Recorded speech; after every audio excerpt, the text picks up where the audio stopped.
with your host, Ashley Little, as she welcomes her guest to the table. Welcome to Creating Your Seat at the Table. I am your host, Ashley Little. A little bit about myself: corporate professional by day, entrepreneur by night, four-time best-selling author, CEO and founder of Ashley Little Enterprises, LLC, owner and creator of Creative Broadcasting, and co-founder and owner of Talk Radio and TV Network, LLP. Tonight we have an amazing special VIP guest by the name of Lillie Young. A little bit about her. Lillie Young's debut autobiography, The Purple Cinderella, shattered walls and pulled back curtains on the silent world of childhood abuse. Since she has intrigued us with the story of Kate, and most recent, Lillie is painting the literary scene red with the red lipstick hustler. This prolific speaker, host, and actress shares personal accounts within, detailing her own experience with childhood molestation and what it took to overcome the painful past and embrace her present. Using her platform, Ms. Young inspires other victims to reach past all the hurt and pain and find their voice. She is a sought-after host, guest judge, and actress with on-screen appearances in Fox, The Resident, and Lifetime's Bring It, American Soul, and The Bobby Brown Story, and several more. Lillie's story has also been featured in several magazines and radio shows. Lillie grew up a country girl in Spartanburg, South Carolina, with aspirations of moving to the big city. Since moving to Atlanta, Georgia, she has become an inspiration and has been using her success to spread the message of encouragement, courageousness, and redemption at seminars, conferences, churches, and schools. Welcome to the table, the amazing Lillie Young. Hi, you guys. Thank you, Ashley. You are welcome. I'm excited and humbled to have you at the table tonight to share a lot of your wisdom and knowledge I know you're going to share with our listeners. Mm-hmm. Thank you. They've heard your amazing bio. So would you please tell us more about your entrepreneur journey? On this beautiful journey, I have learned so much, and it's so special to me because it took pain for me to get to my place of power. And what I mean by that, I took my pain and I turned it into power. For example, like I wrote books, like The Purple Cinderella is my autobiography. The story of Kate. Hello? Ashley, okay. And then, like, the story of Kate is a fictional story with just a tad bit of my life experiences. And then, as you know, the Red Lipstick Hustler is about me as well. It speaks on, things that I'm going through in the industry and a bad experience that I went through. I got sued for writing my first book, The Purple Cinderella. So I talk about that in the Red Lipstick Hustler. So all my books are part of, like, my journey. Even though the story of Kate is fictional, it's part of my journey as well. I love it. So tell us more about, I know you're very passionate about inspiring other victims of childhood molestation to reach past all the hurt and pain to find their voice. So tell us more about your passion to close the gap. My passion to close the gap is something that's imperative because there's so many people out there hurting that have experienced rape, molestation, and they are afraid to speak up. So I open a gateway for them to speak up. I let them know that people look at me and they tell me I don't look like my story. But what does rape and molestation look like? So when they look at me and I speak up about it, I encourage them to speak up about it because I speak about it in such a raw way of doing it. So it lets them know you don't have to paint a pretty story because rape and molestation is not pretty. Give it to them raw and people will appreciate it. Yes, and you know, a lot of people, like you said, they say you don't look like it, but you don't know, right? Because they're not speaking up. So what do you think is some of the reasons why victims of molestation don't speak up and just a lot don't speak up because, well, like I was raised in a household where things were swept under the rug, so that happens a lot. A lot don't speak up because they are threatening not to speak up. That too happened to me as well. But the story behind mine, it happened so much, I began to like it. We'll talk about that later if you want to. But a lot of times, people, they don't want to relive the hurt, so they don't speak of it. Like me, I didn't break down and talk about it until I was 38 years old, because whenever I would talk about it when I was younger, people thought I was crazy. Like your school friends, they think something wrong with you if they have not experienced it. And some of them probably have. They just didn't want to discuss it. So most people, they don't tell till they get older. And then do you agree that sometimes it comes out in other situations like relationships or, dating or friendships? Yes. In my relationships of dating when I was younger, I was not the best person for somebody to date because I didn't know how to love. And I pretty much blamed every man for something that happened to me, and it was not their fault. So because there was no healing for me at the time, and I didn't heal, so I took those bandages and that pain into each relationship I went in till I was 38 years old.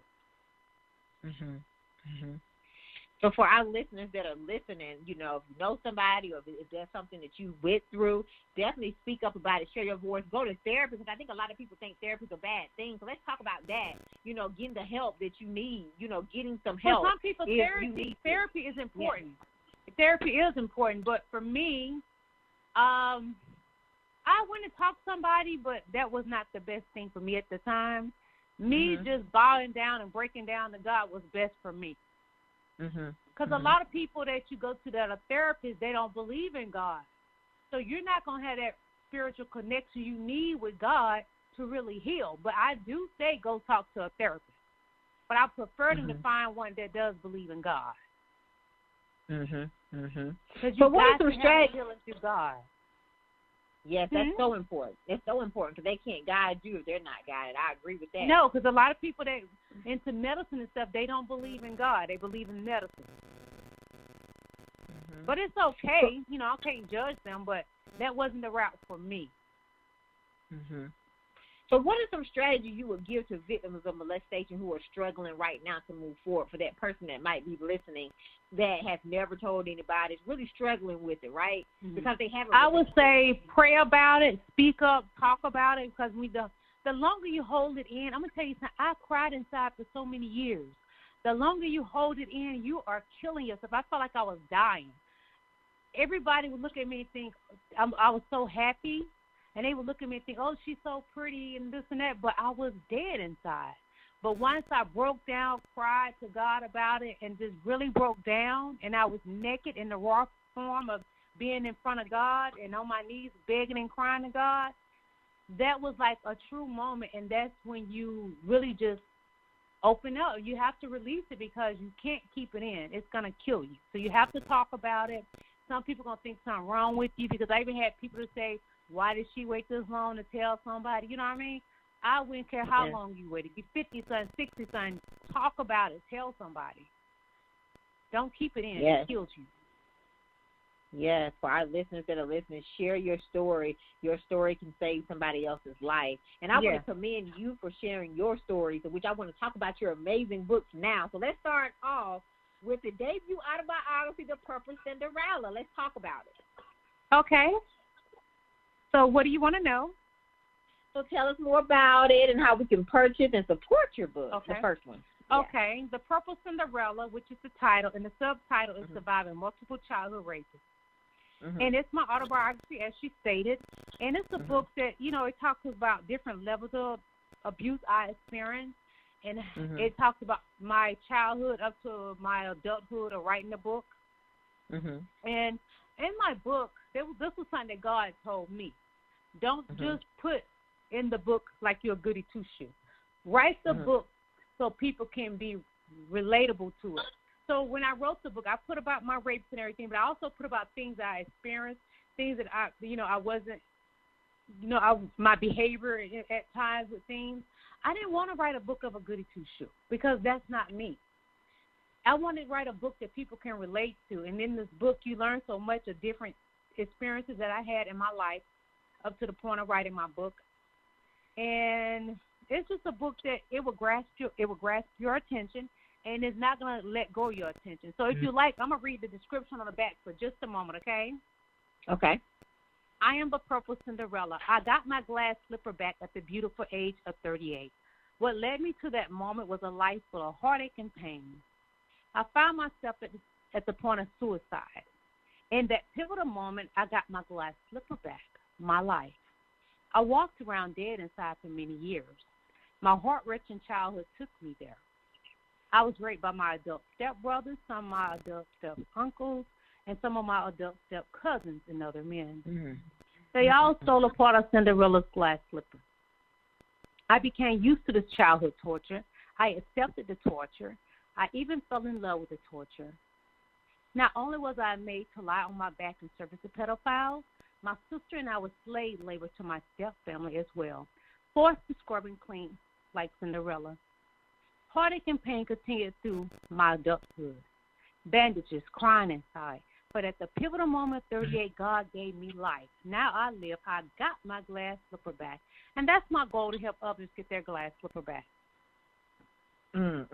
Such a powerful, excellent. Thank you, Ashley. So powerful. And so you were actually you were threatening to attempt suicide. That is, oh my God. Yes, wow. At 38 years old, that's when I opened up in the raw with God. I had an experience, and I don't want to give the book away because then they ain't going to buy the book. I was at a point of suicide. Yes, I was. And in that pivotal moment, God gave me life. Wow. So for our listeners, please go get this book, because as we can see, it's powerful. Oh, yeah. You can get my book at Amazon.com. Put in the search, The Purple Cinderella, and put my name, Lillie Young, and it'll come up. And you can get it in paperback, or you can get it in ebook. So please go support her and buy The Purple Cinderella. Now, you also wrote The Story of Kate. So tell us about your book, The Story of Kate. Okay, The Story of Kate is a fictional story, but I put just a tad bit of my life experiences in it, and it's for me to know and the reader to find out. I don't tell them which one are my experiences.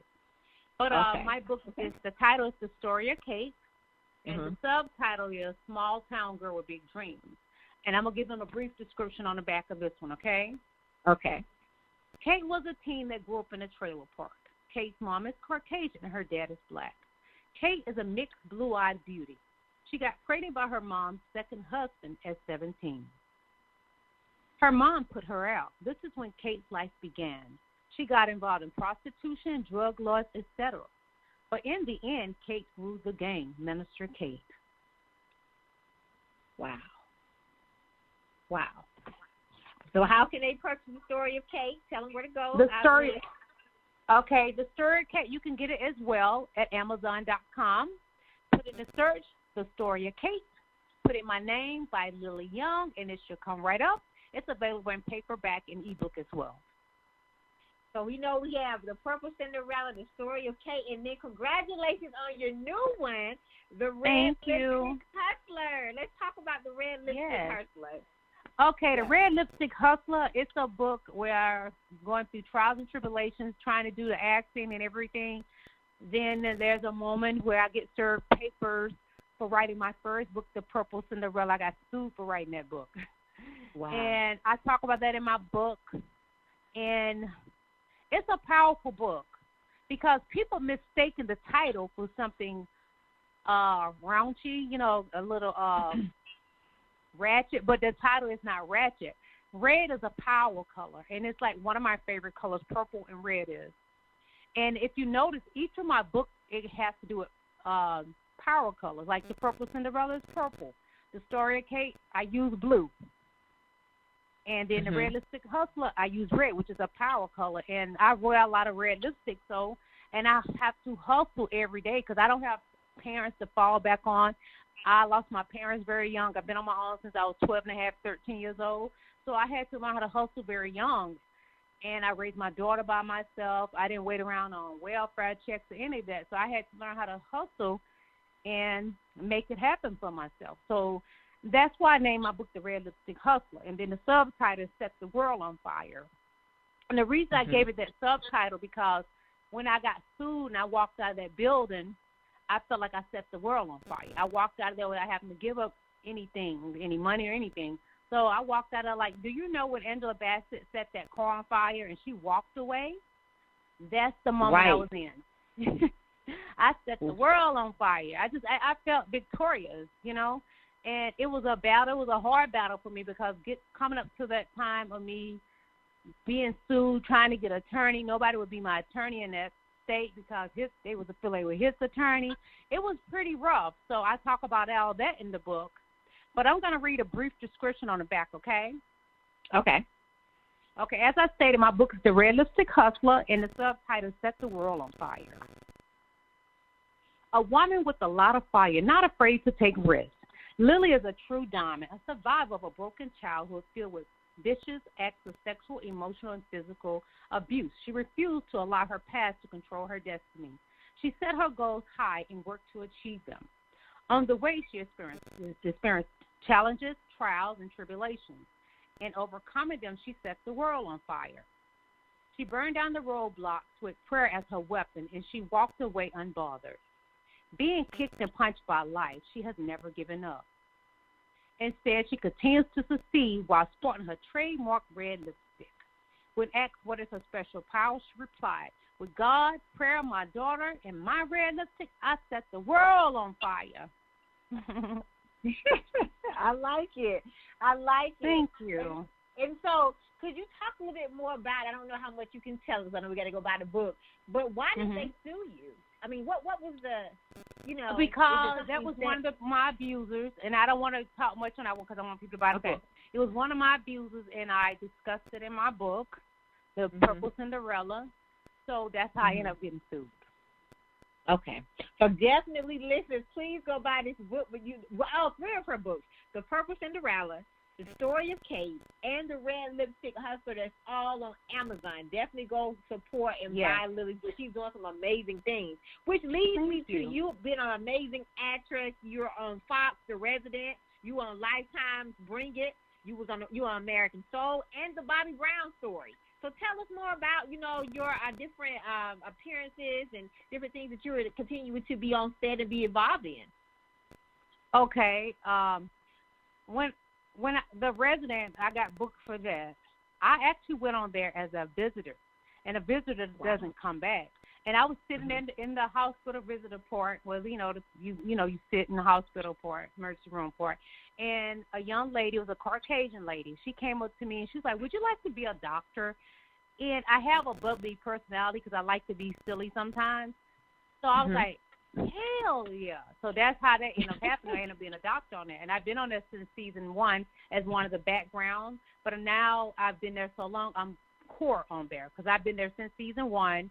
We on season 3. And it's an amazing show. And it starts back September the 25th. So you guys make sure you watch it. It's like the top show right now that's going on. And we're on our 3rd season. So make sure you watch it. September the 25th. I think it come on at 8 or 9, if I'm not mistaken. And it's going to be great. I love the show. I always record it because I'm not here to catch it because I be on set working. So make sure you guys watch it. And I was featured on American Soul. Oh, God, I got to say, that was like the funnest set I worked on. They treated us so good. You know what I mean? We got to take pictures with the main stars and stuff like that. It was another lady and I was featured on that. And it was amazing, and they treated us so good. And to be in the presence of Kelly Rowland, oh, my God. I never pictured in my life that I would be in scenes with Kelly Rowland. Wow. I had never thought I would even get to see Destiny's Child, so that was like a beautiful moment. It was beautiful. And then Secor from Power, he plays as Don Cornelius. I will say chocolate is so fine, and I'll leave it there. Chocolate is so fine. Melanin is amazing. But the Bobby Brown story, I got featured on there as a news reporter. That was a amazing moment as well. Bobby Brown was one of the nicest people you can meet. So I don't listen to stories that people tell me about people. I let God let me meet these people, and I form my own opinion. He was a very nice person. He came out and talked to everybody. He didn't act like he was better than anybody. Because I have met some stars, they act like they're better than everybody. That was not him. So it was a beautiful experience as well. Oh, Bring It. I actually did Bring It back in 2013 is when they filmed it. And how I got picked for that, because I was a motivational speaker. So I would post quotes on Instagram of doing motivational speaking, and somebody from the show contacted me to be a judge on that. That's how I got on there. So that's how that happened. I didn't have any books out or anything, but I would just post quotes of things, and I would post my own things that I would have on my mind, and things to lift up people, empower people, and that's how I end up on the show Bring It. Amazing. So what is some advice you would give to listeners who are thinking about going into the acting industry? I will give them advice to keep going because it's very challenging. I will not lie to them. I don't like when people tell people, oh, it's so easy. It's not. Tell people the truth. It's beautiful sometimes, and then you have your lows. But when you have them lows, you got to rejoice anyway because you're going to get a lot of no's. Just rejoice in them lows and no's anyway. So that's the best advice I can get them. And you got to hustle every day. You can't just be like, oh, I ain't going to do it today. I'm going to get to it tomorrow. No. Even while I'm on set, like when we go to holding, I go and I'm looking up stuff to do other jobs. I got other jobs already booked. So I never stop hustling. I can be on the set. I wrote my book, The Story of Kate, on the set of Resident. When we wasn't doing anything, I did it in my notes on my phone. Even the Red Lipstick Hustler, I wrote it on the set. Because when we wasn't doing anything, I would put stuff in my phone. So you always got to stay hustling. Take advantage of every second, every moment. Make it happen. So you got to, if you, like I did, you'll read about it in my book, The Red Lipstick Hustler. I would pull up on the side of the road and look up castings. I was always trying to stay on it because for me, I'm 46 years old. I will be 46 and I'm 29. I look young, but I'm not going to look young forever. And I can still act when as I age. But the point is, you have to take advantage of that moment because your time can be up at any time, but you got to have faith and believe that your time is not coming to an end. But you have to be smart and stay on it. That's the point I'm trying to make. You got to keep hustling. You got to stay prayed up. Don't let people put negative thoughts in your mind because I'm going to tell you something what I had to learn. I learned this in the past 2 weeks. People do not like to hear you talk about doing great things that you're doing. They would try to kill your dreams. Keep talking anyway because they're your accomplishment. It's not bragging. You worked hard to get those things. You worked hard to get on that set. You worked hard to write your books. You worked hard to get on that job. You worked hard to get that promotion. If you want to brag. That is your accomplishment, and do not let people change your mind or try to tell you your accomplishment is not anything because they're going to do that to you. Stay on your feet. Stay 10 toes down with your head up praying to God because it's going to happen. They're going to come for you. But you keep going, and I love you. I love it. So I asked all of my guests this question, Lillie, and I know you are building your own table, but how did you create your seat at the table? My seat at the table, what I did, I got out and went to every event I could hear about because your faith has to be a subliminal message. I did shows I didn't even want to do. You know what I mean? Because God told me, your faith has to stay out there. They got to know who you are. Because I'm going to tell you, people notice me, and I'd be like, God, how do these people know me? I go places, and I'd be like, well, how do they know me?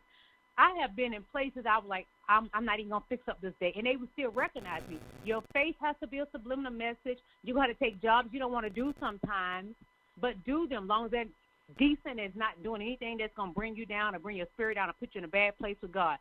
Do those jobs. Still do background once you get speaking lines. I get speaking lines and features, I still do background. And there's nothing wrong with it. People try to judge me by that, but I don't find anything wrong because it keeps me out there. So when you don't have other jobs booked, your face is still out there. And that was the reason why I got in the background because I wanted to turn my books into movies. That's how I got into it. Keep yourself out there. I went to all these events. I didn't know these people, but it was important. So once I went to events, what started happening for me, I started going to events, and they treated me like I was a celebrity. They let me sit on the front row free. And I would go to pay for my tickets. I didn't even have to pay for my tickets. People started contacting me to host celebrity events. Do this, because I kept going supporting people at events. You got to get out and support what others do. You're sowing seeds. And later you'll see that seed blossom, but you got to sow seeds so you can get to the next level. And I did those things, and that's what helped me, to have gotten to where I am now. And I keep sowing seeds with people because you can't just once you get to a certain level think you don't have to sow seeds anymore. That's not true because there's more levels to go to. And the more levels are more devils. So, hey, you got to sow seeds so God can keep blessing you. Because those who show up go up. So I'm a big believer in that. And I'm a true believer in this. I'm going to tell you something. If you build it, they will come. That was something God kept telling me because I would have events like when I had a boutique in Buckhead. And I was like, God, I don't really know nobody. But he said, just put it on social media. If you build it, they will come. I would have a boutique full of people outside everywhere. And even with my book signings, I'm like, okay, God, I'm a little nervous. Are they going to come? And he always reminded me, if you build it, they will come. And I never had a bad event. I've never had a bad book signing. I'm going to tell you something, and I want people to take heed to this. The best advertising, and it's free advertisement, is social media. I didn't have to pay for advertisement because I put it out there on social media, and people will come to my events I never saw in my life, didn't even know them. God sent them. So you do the work, and He's going to make sure it manifests. But you got to put in work. You can't just depend on God. Okay, God, here it is. I prayed about it. You can't do that. And I know people like that. They think, well, I prayed about it. It ain't happening. You got to put action in. It ain't going to just fall in your lap. It just fall in your lap. You better be worried because it could be a setup from the devil. If you build it, they will come. I'm a true believer in that. I'm a true believer in that. And all of us have pain on our journey, right? I know you spoke about that tonight. So what did failure teach you on your journey? Failure taught me on my journey to get up and keep going. Failure is a new opportunity. Failure is that door was not meant for you, and God saved you from trouble. Keep going. That's what failure is.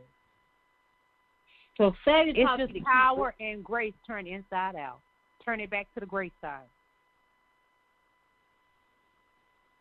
Well, failure taught you to keep going. What did success teach you? Success taught me as well to keep going. Because you never know when your well gonna run dry. You never know when you're gonna become stale. So you got to keep going. You got to reinvent yourself all the time. Success is like a stairway to a greater success. It's a stairway to you being an icon. That's my goal. Because I meet a lot of people and they worry about being liked. I don't worry about being liked. I had to learn that in the past 2 weeks.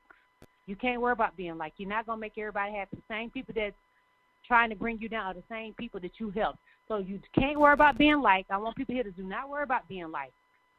Worry about getting to the icon level. Worry about getting to a level that you feel God wants you to be at. And that's the level I feel God wants me to be at. My ideal of getting to my better self is to be an icon. And being an icon, I got to reach down and help other people. I got to reach to the side and help other people. I have to pull other people up. I can't just think, okay, I'm up here and bye, y'all. I can't do that. I agree. And you always got to be reinventing yourself and chase the impact for all of our listeners. Yes. Chase the impact. That's true. So what can we expect from you the rest of 2019? We're in quarter 3 right now, Lillie. Get ready for quarter 4. What can we expect from you the rest of 2019? Rest of 2019, you can expect to see me in a 10-city tour play. It's called Daddy's Home, but my husband, it is written and directed by Deidre Canty, and she is the bomb. She owns a lot of businesses here in Atlanta. She's a big entrepreneur.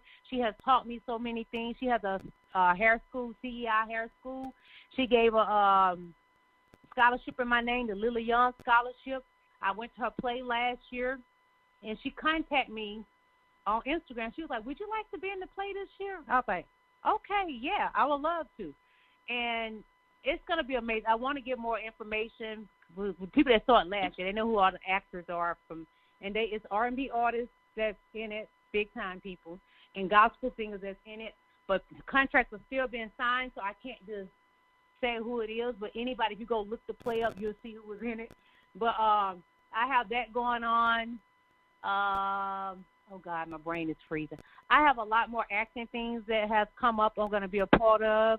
I'm just excited about those things. And I had opportunities to do charity work, great charity work, like this weekend on the 24th, which I was picked last year as the 100 most influential women. That's women for everywhere here in the national. And I was picked last year, but this year we're doing a little different. I'm still going to receive an award. But last year I got it for film and TV. This year they're going to have each one that did it last year, even though we was picked again. They're having us to mentor younger girls. So I'm really excited about that. I love it. Well, super congratulations on everything, Thank on your you. play, on your acting jobs. I know some of you can't Thank you. discuss right now because of contracts, but super congratulations on everything, and I can't wait to see all the great things that God is going to continue to do in your life. Oh, and I'm in a big movie that I'll let you know later when it comes out. I filmed for it. I was an FBI agent on it, so I can't talk about that either, but it'll be in the movie theaters. It's a big-time director, and he's old, and he's amazing. writing. Okay, well, I can't wait to see when you release it and when you post it or whenever you let me know. Okay. We can't wait I for will. us to continue to follow you on your journey. You know, all the listeners that are Thank listening you, Ashley. and to see all the great things that you're doing. So please tell us again. You are welcome. So please tell our listeners again how they can follow you on all social media platforms. All of my social media platforms, you can follow me at Lillie Young. That's the at sign, then LILLIEYOUNG. That's at Lillie Young. Facebook at Lillie Young. Instagram, Twitter.